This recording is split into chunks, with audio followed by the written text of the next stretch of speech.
6.2।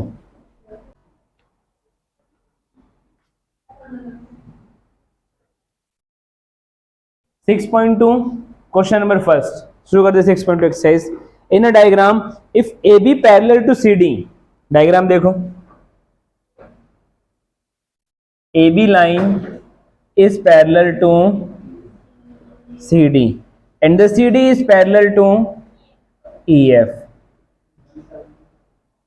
एक transversal line है और Y Z, that is X Y z, given that yz equal to 3:7, find angle x। ये question है हमारे पास।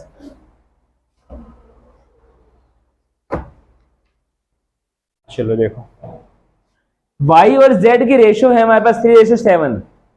सबसे पहले एंगल x प्लस में एंगल y, इन दोनों एंगल का सम क्या होगा? 180 होगा। क्यों होगा? रीजन क्या हो जाएगा? को interior angle, since A B parallel to C D, therefore X plus Y का आंसर हो जाएगा 180 डिग्री, को इंटीरियर एंगल। अब देखो, अगर ये लाइन हम रिमूव कर देते हैं, क्या एक्स और जेड इक्वल होंगे? होंगे कि नहीं होंगे? होंगे ना। x इक्वल टू जेड, क्यों? Reason alternative angle, z angle बन रहा है यहाँ पे, एकांतर कोण, अल्टरनेटिव एंगल, अल्टरनेटिव एंगल हो गया। y z की रेशियो 3:7 है। जहां भी आपके पास x है पुट करते हैं इसमें हम, z plus Y equal to 180। y की वैल्यू क्या है? 3, z की वैल्यू 7, z की वैल्यू 7a की फॉर्म में मान लेते हैं इसको हम, बिकॉज a है गिवन हमारे पास, हम p मान लेते हैं। 7p और y की 3p इक्वल टू 180, 10p का आंसर 180, p का आंसर क्या आ जाएगा? p will be 18 degree. निकालना क्या था हमें? x equal to z and z ratio is 7, therefore x equal to z equal to 7p, 7 into 18, 18 7 जा 126 डिग्री। ठीक है, चलो नोट हो गया। चलिए question number 2, if A B and C D are parallel, A B and C D are parallel, EF perpendicular to CD, एक line draw कर लेंगे हम जो परपेंडिकुलर है EF। अब जब परपेंडिकुलर होता है एंगल क्या बनता है? 90 डिग्री। एंगल GED, एक लाइन और ड्रॉ किया हुआ है, दैट इज नेम GED। हाँ, E नीचे है और F, angle GED 126। Find out angle AGE, GEF, FGE। चलो करते हैं फाइंड आउट। सबसे पहले एंगल GED, ये वाला एंगल है, टोटल एंगल क्या गिवन है? 126। एंगल GED, इसमें दो एंगल है हमारे पास, है ना, दो एंगल। क्या क्या लिख सकते हैं इसके अंदर हम? इस एंगल का नाम बताऊं? GEF, प्लस इस वाले का नाम बताऊं? FED। इसका आंसर है 126। एंगल GEF प्लस में ये क्या है? 90, प्लस का माइनस इज कन्वर्टेड, क्या आंसर हो जाएगा? 36। तो GEF का आंसर क्या आ गया? 36, ये निकल गया 36। अब एज निकालना है, AGE, जब लाइन पैरेलल है क्या ये दोनों एंगल इक्वल होंगे? Because alternative angle A G E equal to angle G E D equal to 126। Reason क्या लिख लोगे? Alternative interior angle and the last one is F G E. F G E ये वाला angle निकालना है। क्या निकाल सकते हो? इन दोनों का सम क्या हो जाएगा? 180 डिग्री। Reason linear pair. ये 126 है, ये निकल जाएगा तो निकाल लो अपने आप। ए जी ई प्लस में एफ जी ई 180 डिग्री लीनियर पेयर और यहां से वैल्यू निकल जाएगी -126 वैल्यू माइनस करके। हो गया। नेक्स्ट वाला क्वेश्चन इंपॉर्टेंट है, एग्जाम में कई बार रिपीट हुआ है।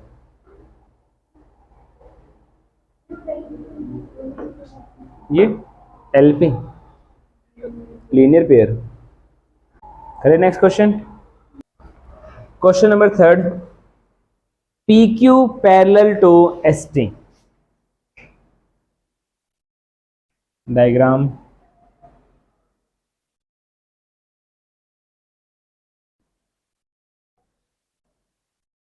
P Q parallel to S T.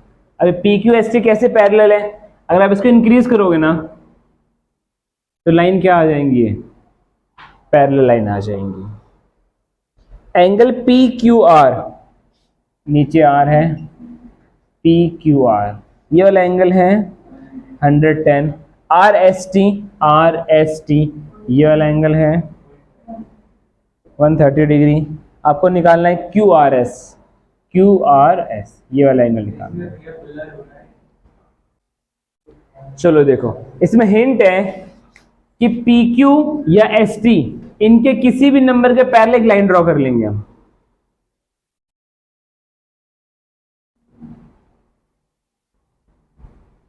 Line draw के पैरेलल, ये दोनों लाइन अगर पैरेलल है और ये इसके पैरेलल है तो बोल सकते हैं तीनों लाइन आपस में पैरेलल है ना? तो कंस्ट्रक्शन में क्या किया हमने? ड्रॉ एम एन नाम लिख लेते इसका, M N parallel to P Q. Therefore अब जो हो गया M N parallel P Q parallel S T, तीनों लाइन आपस में क्या हो गई? पैरेलल हो गई। जब आपको अंदर वाला एंगल चाहिए तो पहले आपको ये पता होना चाहिए, तब ये निकालोगे। रिक्वायरमेंट भी नहीं है इसके बिना, उसके भी कर सकते हैं हम इसको। चलो सबसे पहले इसको मानते हैं एंगल ए। जेड वाला नहीं होता? हाँ जेड, ये वाला जेड ऐसे वो तो पूरा हो जाएगा ना जेड। ये ए, दो तरीके हैं, या तो यहां से ये वाला एंगल निकालें फिर इसका वर्टिकली अपोजिट। दो तरीके हैं, या तो ये निकाल के ये निकाल लें हम, या फिर इससे सीधा ये वाला एंगल निकालें उससे ये एंगल निकालें। दो तरीके करने के हमारे पास है।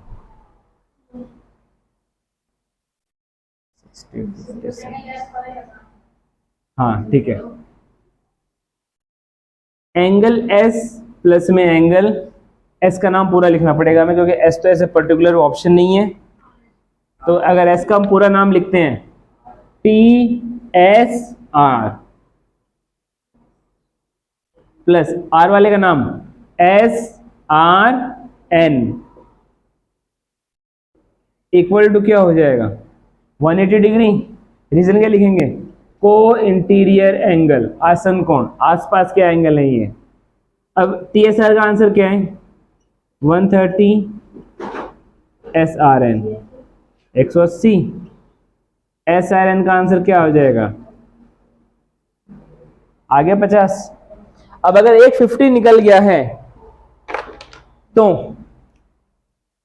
Angle P Q R P Q R, ये वाला angle equal to Q R N, होगा कि नहीं होगा? ये देखो पहले,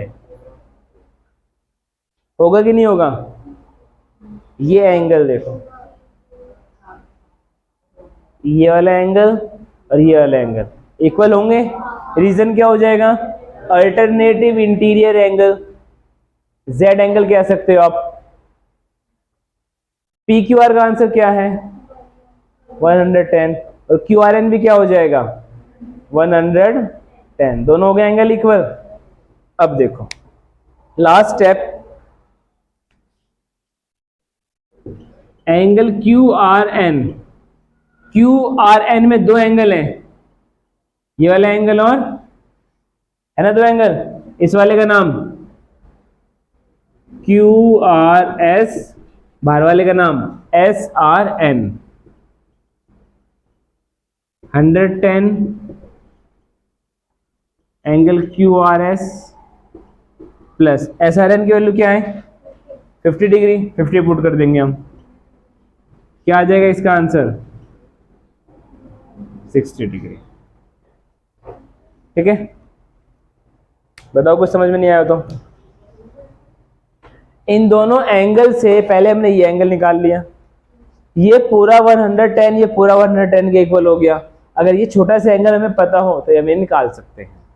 दूसरा तरीका एक और है, पहले नोट करो, दूसरे का बताता हूँ फिर। हाँ, ट्रायंगल से भी कर सकते हैं। ये 50 आ जाएगा, ये 50 निकल जाएगा, ये 50, ये 70, 70 50 120, ये बच गया 60। हो गया। चलो last question, question number 4। Diagram देखिए,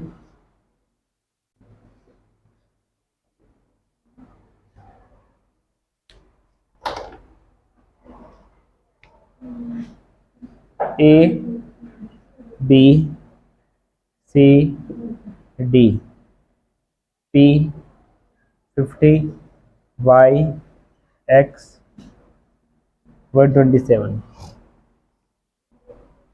एक्स और वाई का आंसर निकालना है। अब एक्स वाई का आंसर कैसे निकालेंगे? सबसे पहले ये वाला एंगल और ये एंगल इक्वल होंगे क्या? होंगे इक्वल। इस वाले एंगल का नाम बताऊं, A P D, A P D equal to P D, यहां पे मान लेते हैं हम क्यू आर, तो ये हो जाएगा पी डी क्यू। रीजन क्या लिखोगे?